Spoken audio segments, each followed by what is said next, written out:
Hey guys, welcome back to the channel, and today I'm talking about the fashion in Avatar The Last Airbender. If you don't know what Avatar The Last Airbender is, it's basically a show about a young kid named Aang who was stuck in an iceberg for over 100 years, and while a war has been happening. The only one who can free the war, aka stop the war, is Aang, aka the Avatar, who has the ability to bring peace onto the world. Now him and the people who have saved him and a couple of others go out and try to save the world and bring back peace. Now, fashion in Avatar styles from casual to elaborate depending on which nation you're from. When the United Republic of Nations was founded, fashion became to diversify as a new elements were incorporated. Now, I won't be talking about the United Republic of Nations as I do not have time, but in this video I'll just basically talking about how fashion reflects the nations they're from and their social economic status. Now, starting with the Earth Kingdom. The clothing in the Earth Kingdom is quite diverse, reflecting the vast size and climate. They often wear earthy tones such as greens, browns, yellows, golds, and more, except for the Kyoshi Islanders who wear blue. Styles depend on wealth, social status, and local custom. Examples, the Haru family who live in the rural area of the Earth Kingdom wear simple clothes, while people of the upper ring of Ba Sing Se wear fancy attire. Ba Sing Se is a great example of how social class affects your clothing. This is shown in the three rings, lower, middle, and upper. The lower ring is the poorest, dirtiest, and most crime-ridden area of Ba Sing Se. People tend to wear browns and dark greens to symbolize their low position in society. The styles of clothes are ragged, kimono-like tunics, and if lucky, they have shoes. Note that tunics are very popular in the world of Avatar because of their culture. My bad. The middle ring.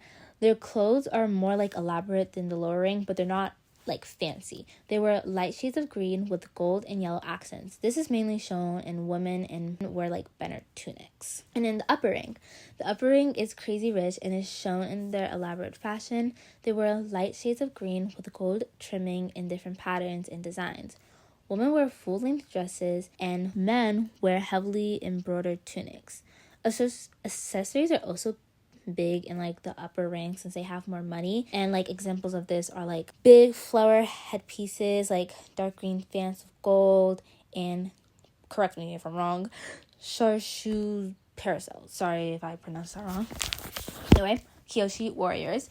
The Kyoshi warriors are modeled after Avatar Kyoshi. They wear dark green kimonos, metal headbands, and elaborate makeup. The kimonos are embroidered with silk, representing their brave blood, and bearing gold insignia that represent their honor in their hearts. Now onto the Fire Nation. Most fashions in the Fire Nation are colored red with accented blacks, though the colors yellow, gold, brown, and white are present. Layered colored clothing and armor are common elements. The big difference between the rich and the poor depends on the wealth and power. A popular style in the Fire Nation are crop tops and sandals. It's also good to note that if you're from the Fire Nation, you're guaranteed to look extra hot. Zuko. Anyway, now on to commoners. Commoners tend to wear simple clothing, but it really depends on location, economic status, and occupation. In rural/poverty areas, people are in simple clothing and not in bright colors. An example of this is in Jinghu, where their job is fishing, and poverty affected them prior, which explains why their clothes are so dark and raggedy and not cute. But places like the five Fountain City, they wear more layered clothing with brighter colors since they have more money. School uniforms also follow strict guidelines. Their uniforms consist of brown pants or skirt, a black shirt, a black and red vest, and a red sash with the school's logo. Also, no hats are allowed except for certain circumstances. Royalty and nobles. The royal family are the richest and most powerful, and this is shown in their clothing. They wear the most elaborate clothing, which is red with royal armor. The prince and princesses wear comfortable robes, and in meetings they wear armor that are in deep reds and blacks. Those are decorated with gold trimming. The Fire Lord is ruler of the Fire Nation. He wears ornate robes that are very distinctive, that you can tell that he has the most power. And also, they have spiked shoulders. This symbolizes how much power the Fire Lord has. I forgot to say this, like, when I was talking about the prince and princesses. But, like, you can, like, really tell, like, how much, like, the Fire Nation, like, the royal family and, like, nobles, not royal family, nobles, the royal family has, because the robes look like they're made out of silk, and, like, it looks very expensive even if you, like, can't tell. Anyway, nobilities are very similar to the royal family. Nobles are like May and Ty Lee.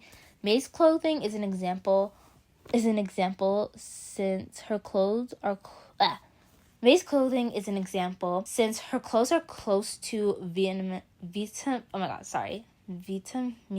Aldai. Sorry if I'm pronouncing that wrong. Aldai is a silk tunic with pants worn by men and women, and they're worn for special occasions such as weddings and stuff.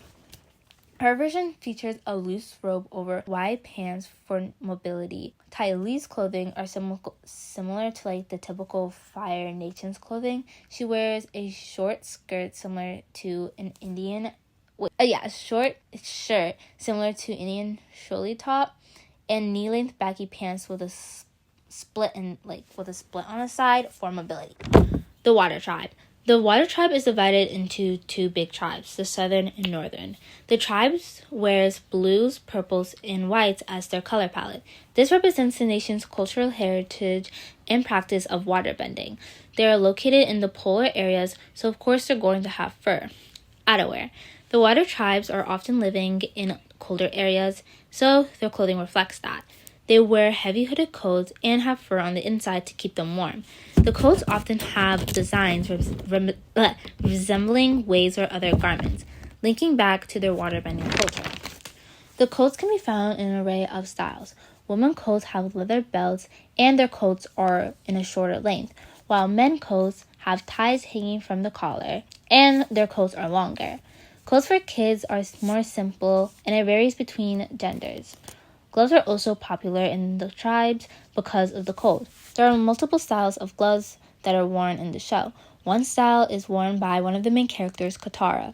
Her glove has her index finger and her thumb separated from the rest. I think this is so they can easily grab stuff so stuff aren't like slipping from their hands. The second one is the classic 5-finger glove worn by Princess Yue, and the third one is worn by men. It is called a 3-hole mitten, keeping the index finger and middle finger separated from the ring and pinky, leaving the thumb alone, like clothing. This is worn under the fur coats, mostly worn in warmer climates. Women have long kimono-like tunics extending to their knees and ankles with the splits on the sides for leg movement. Men wear almost the same thing, but with shorter sleeves. I mean, both genders can, but it's mostly shown in men. And are less form-fitting.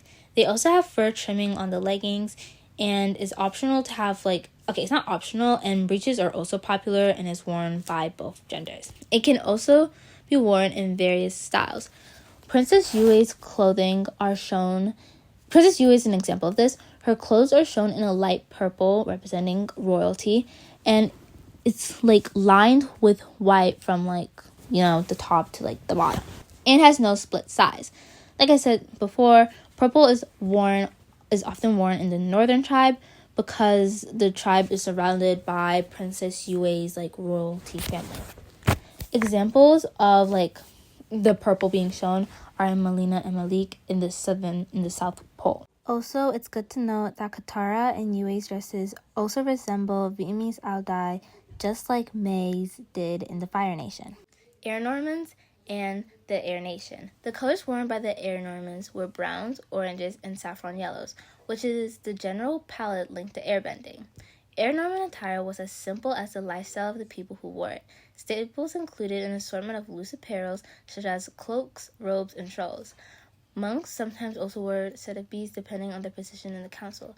In general, Air Norman's clothing became more layered as a monk increased in position and improved in skill. Senior monks who had become master airbenders wore layered robes much longer than the garments seen on children. The underrobes were designed with a yellow collar, while the flowering overrobes were brown and often belted with a sash. The armlets were loose and open wide at the waist. Women at the same rank generally sported dresses fashioned in similar style, but with yellow lining that extended over the bust and met a long underskirt of the same yellow color. Young Air Normans in training wore long-sleeve yellow shirts, loose orange shawls, brown pants, and tall red boots. The front of the shirt fell to the knees, but was cut at the crotch to leave the material draping only over the outside of the legs. The shirt was held in place by an orange belt-like wrap, and the end of the leg draping was tucked securely into the top of the knee-high boots.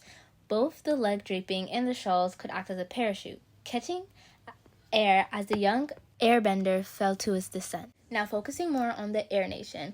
As the cultural successors of the Air Normans, the people of the Air Nation largely followed the same fashion trends as the extinct nation, though with some differences. Air Acolytes. The outfits of the Air Normans and Air Acolytes have stayed more or less the same as those traditionally worn by the Air Normans, although the Air Acolytes wear fewer bright colors, reflecting their less prominent role in the Air Norman society. Now, if you don't know what Air Acolytes are, they're basically like townspeople, but in the Air Temple that can still airbend, unlike townspeople in, say, in the Earth Kingdom that can't, bend. Anyway, the young airbenders wear clothing similar to that of the young Aang, while elder airbenders incorporate layers in their clothing, most noticeably the long capes, which Tenzin and elder Aang wear in addition to their shawls, and both are in a vivid shade of scarlet. So unlike all the other tribes and nations, the Air Nation, they don't really have any formal wear. They only have formal wear in The Legend of Korra, which I will not be talking about today. But what they do have special to them are airbender wingsuits. So sometime between 117 AG and 174 AG, Asami Sato designed and had Future Industries develop wingsuits that enabled airbenders to fly without the need of an airbending staff. With fabric attached to the legs and arms that flares open due to the wind, the airbender wearing the suit gains more maneuverability and aerodynamic movement, enabling the user to have a greater control over the motions in the air. While unused, the wings were attached to the hips and torso with press snap buttons. If the fabric compressing the wings was torn or otherwise damaged, however, it significantly impacted flying capabilities, sometimes preventing them altogether. And with that, that's the end of the video. I hope you guys enjoyed my video and my analysis. Sorry if I was stuttering so much.